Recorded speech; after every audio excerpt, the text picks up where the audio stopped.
부자들은 경제신문을 읽는다. 안녕하세요, 최인입니다. 오늘도 돈이 보이는 기사들 MTNW 곽영훈 부장과 함께 기사 읽어보도록 하겠습니다. 안녕하세요. 안녕하십니까. 네, 첫 번째 기사 열어보도록 하겠습니다. 자, 본격적으로 어닝 시즌에 돌입을 했습니다. 그 안에서 이 항공주들은 참 암울한 성적표를 받아들 것으로 예상이 되고 있는데, 그런데 대한항공 깜짝 흑자가 전망이 되고 있다고 합니다.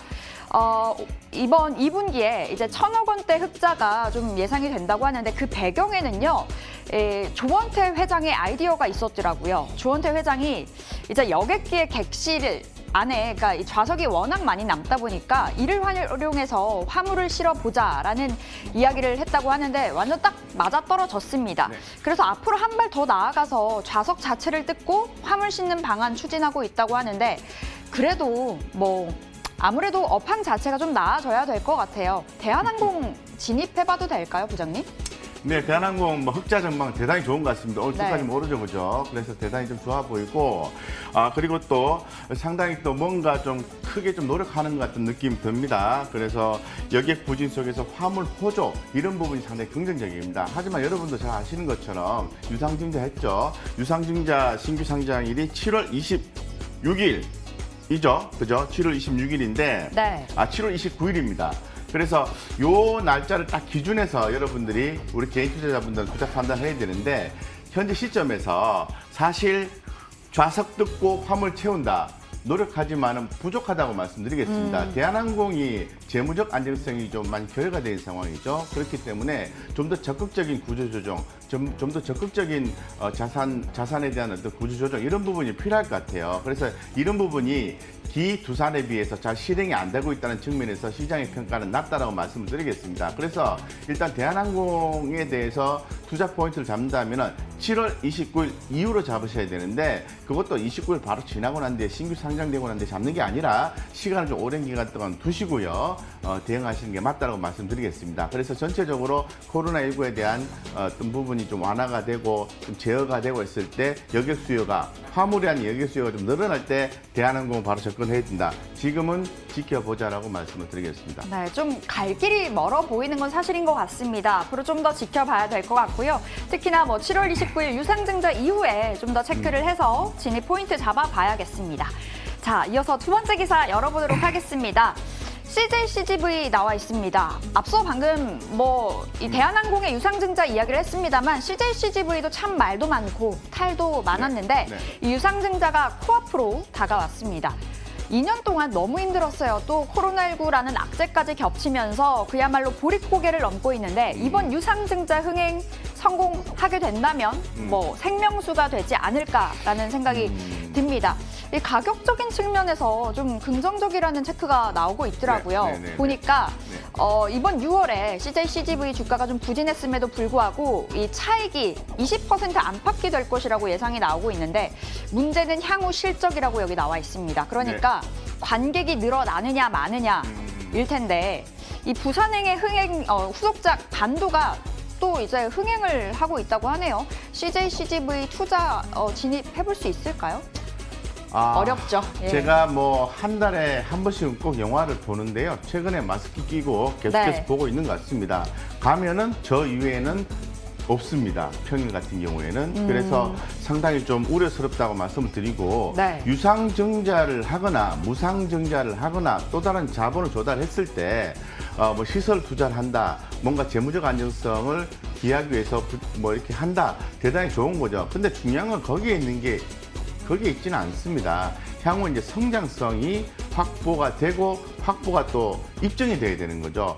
그런 부분이 나왔을 때 지금 가격이 유상증자 가격이 싸다, 메리트가 있다라고 볼 수 있는 거죠. 현재 시점에서는 후자의 개념은 제가 조금 고민을 해봐야 되겠다는 생각이 드는데, 분명한 것은 유상 참여를 하셨을 때 싸게 주식을 받는 것만은 분명한 것 같습니다. 그래서 이 부분에 대해서는 그런 쪽으로 좀 고민하시면 좋을 것 같고, 우리 신규로 투자하는 개인 투자자 입장에서 봤을 때는 CJCGV는 조금 더 지켜보자, 이렇게 좀 말씀드리겠습니다. 네, 신규 진입까지는 아직은 좀 무리가 있다라는 이야기 주셨고요. 그러니까 유상증자가 좀 주가 반등이 트리거가 될 수 있다, 이렇게 보기엔 좀 무리가 있는 건가요? 유상증자는 기업의 입장에서 봤을 때는 그 자금을 확보를 하고 네. 사업을 할 수 있는 자금 확보가 되는 건 이제 상당히 좋은 거죠. 하지만 그 부분이 부채로 인식되진 않죠. 주식이 발행되는 거니까. 그런 측면에서 좋은 건데 중요한 거는 유상증자를 해서 회사가 앞으로 새로운 사업을 해서 성장성에 대한 부분을 고려해야 되는데 이런 부분이 현재로서는 좀 가시화가 안 되고 있다는 측면이 좀 그렇긴 하지만 네. 시장에서의 평가는 CJ CGV에 대해서 좋다, 뭐 나쁘지 않다, 유상 참여 나쁘지 않다 이 정도까지 해석하고 있는 것 같습니다. 네, 알겠습니다. 오늘 굉장히 잘 가지고 있습니다. CJ CGV 두 번째 기사로 열어봤습니다. 자, 이어서 보겠습니다. 시젠에 대한 기사인데요. 정말 이렇게까지 갈 줄 알았다면 우리 모두가 다 샀을 것 같습니다. 네. 코로나19 수혜에 정말 그 중심에는 시젠이 있지 않을까 싶은데 네. 네. 이달에만 무려 60%의 급등을 보였습니다. 올해 초에 주가가 3만 원이었는데요. 정말 강하게 올라가면서 아까 보니까 뭐 시젠 18만 원 넘겨서 정말 강한 상승 이어가고 있더라고요.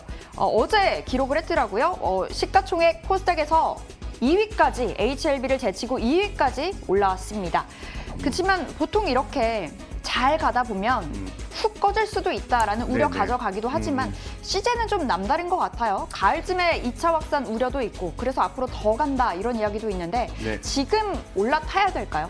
최근에 그 뭐 타회사의 모 전문가들이 이제 18만 원 돌파를 했었을 때 시젠에 대해서 부담스럽다, 뭐 가격이 비싸다 이런 쪽 얘기를 많이 한 것 같은데요. 네. 저는 지난번에 뭐 다른 코너에서도 말씀드렸지만은 판단 기준이 그게 아니다라고 제가 말씀을 드렸습니다. 오, 예. 시젠이라든가 녹십자라든가 이런 종목들 같은 경우에는 2차 팬데믹을 준비한다라고 우리 부자들은 경제침을 읽는다는 코너에서 계속해서 강조해서 말씀을 드린 종목입니다. 그래서 말씀하신 것처럼 뭐 18만 원, 19만 원, 20만 원, 21만 원 쭉쭉쭉쭉 갈 수 있는 여력은 충분히 남아 있습니다. 최근에 시장에서의 분위기가 최대 25만 원까지 목표가 나와 있기 때문에 그 말은 무슨 말이냐면은 향후에 코로나19에 대한 부분이 계속해서 유지가 되고 최근에 글로벌 국가들의 환자가 이제 증가되는 상태에서 진단 키트, 시약, 장비 이런 부분에 대해서 매출이 좀 그러저러하지 않겠나? 과거 예측이 무색하게 실적이 좋게 나온다는 거죠. 그래서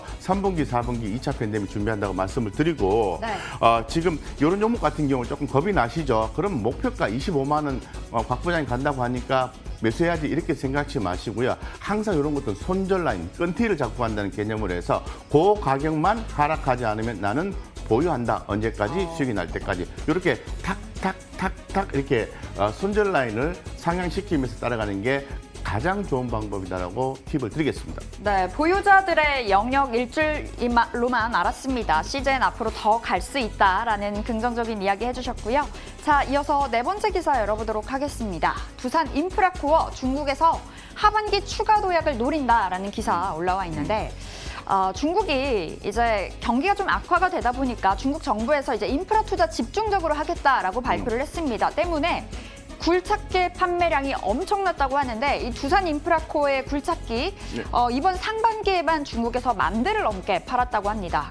그래서 이제 이 하반기까지 이 기세가 이어진다면 이 작년 대비 10% 이상 늘어나서 이제 호조를 보일 것이다라는 평가 나와주고 있는데 그런데 이제 두산이 경영난에 허덕이면서 하나둘 갖고 있는 거 팔고 있잖아요. 두산 인프라코어도 이제 매각을 공식화해서 이제 수순 단계 밟고 있고 뭐 매각 주관사 뭐 크레딧 스위스 잡았다 뭐 이런 이야기도 나오고 있고 두산 인프라코어 어떠세요? 두산 인프라코어 같은 경우에는 중장기적 관점에서 제가 볼 때는 투자가 유효한 종목이라고 판단하시면 될 것 같습니다. 예. 여러분도 잘 아시는 것처럼 이 매각에 대한 이슈도 있겠지만은 현재 지금 중국 쪽에서의 실적이 좀 잘 나오고 있다는 거죠. 하지만 다른 쪽에서의 실적은 뭐 좀 그렇게 많이 나오고 있지 않다고 말씀드릴 수 있을 것 같아요. 분명한 것은 이 두산 인프라코어의 향후 성장성이라든가 이런 부분 정책적인 어떤 기조, 정책적인 지원 이런 부분에 의해서 있게 되는 거죠. 누구의? 중국의. 그래서 두산 인프라코어는 중장기 관점에서 모아갈 수 있는 종목이다라고 말씀을 드리고 단기적 관점에서 봤을 때는 핫 트렌드에 들어가 있는 종목은 아닙니다. 아니기 때문에 이런 것들은 단기적으로 대응하실 때는 좀 짧게 대응하는 방식이 좋겠다 이렇게 말씀을 드리겠습니다. 네, 중국의 이 정책적인 측면에서 좀 계속 갈 수 있다라고 보고 계십니다. 좀 그렇지만 단기적으로 말고 멀리 길게 보고 접근하자라는 이야기 주셨습니다. 자, 오늘 외국인들의 수급 보겠습니다.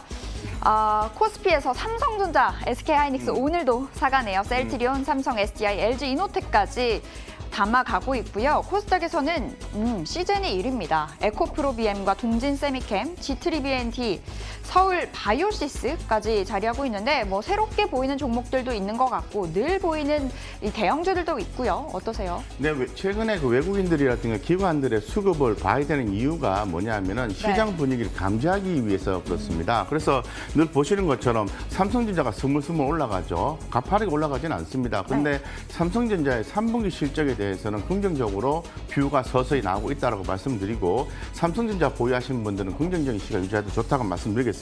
어쨌건 현 시장은 이 경기 민감주와 언택트 관련주가 이렇게 상존하는 그런 분위기다라고 말씀을 드리고 향후에 어떤 방향성에 대해서는 코로나19 치료제, 백신 이런 부분에 의해서 좌지우지 되지 않겠나 보고 있습니다. 그래서 제가 늘 말씀을 드립니다만은 뭐 셀트리온이라든가 삼성 SDI 이런 종목들, 뭐 LG로또 이 성장성 있는 종목이죠. 주목하시면 좋을 것 같고요. CGN 계속해서 말씀드리고 있습니다. 에코프로 BM 지금 뭐 LG 화학과 에코프로 BM 이런 2차 전지 배터리 쪽에서의 중심이 되고 있는데 양극재, 전고체 이런 부분에 대해서 굉장히 주목하셔야 돼요. 그래서 오늘도 지금 보시면은 삼성 SDI나 에코프로비 이렇게 나와주고 있는데 주목하시면 좋을 것 같고 동직세미캠은 아시죠? 국산화 그리고 G3BNT 안구건조증, 서울바이오시스 요거는 좀 주목하실 필요가 있습니다. 네. 뭐 살균, 표면 처리 뭐 이런 건데요. 뭐 LED 어떤 그 뭐 자외선 LED 칩 뭐 이런 거 가지고 살균 표면한다고 해서 코로나19에서 주목받았던 종목인데 주가가 좀 올랐다가 옆으로 횡보를 하고 있죠. 그래서 방향성이 위로 갈 건지 밑으로 갈 건지 고민하는 자리인데 제가 볼 때는 주목하셔도 좋다. 왜냐하면 수급 들어오니까. 네. 전반적으로 역시 좀 긍정적으로 챙겨주시는 종목들이 올라와 있습니다. 서울 바이오시스 그 안에서 수급 좋다, 올라갈 수 있다라는 이야기까지 주셨습니다. 자, 기관 수급 챙겨보겠습니다. 기관, 오늘 코스피에서 삼성전기 담아갑니다. 카카오, 네이버, 삼성 SDI, OCI까지 있고요. 자, 코스닥에서는요, KH바텍, ABL 바이오, MC넥스 액트로, 이 매드팩토까지 역시나 소부장이 좀 관심을 끌어가고 있습니다. 이 안에서 어떤 종목 따라서 볼까요? 기관 코스닥에서 KH바텍, MC넥스 주목하셔야 됩니다. 그 갤럭시 Z 플립 인기가 좋다고 합니다. 기관 코스피 순매수 쪽에서는 삼성전기 당연히 주목하셔야 되겠죠. 그리고 지금 제가 어제 저녁에 굉장히 고민을 많이 했던 것은 카카오입니다.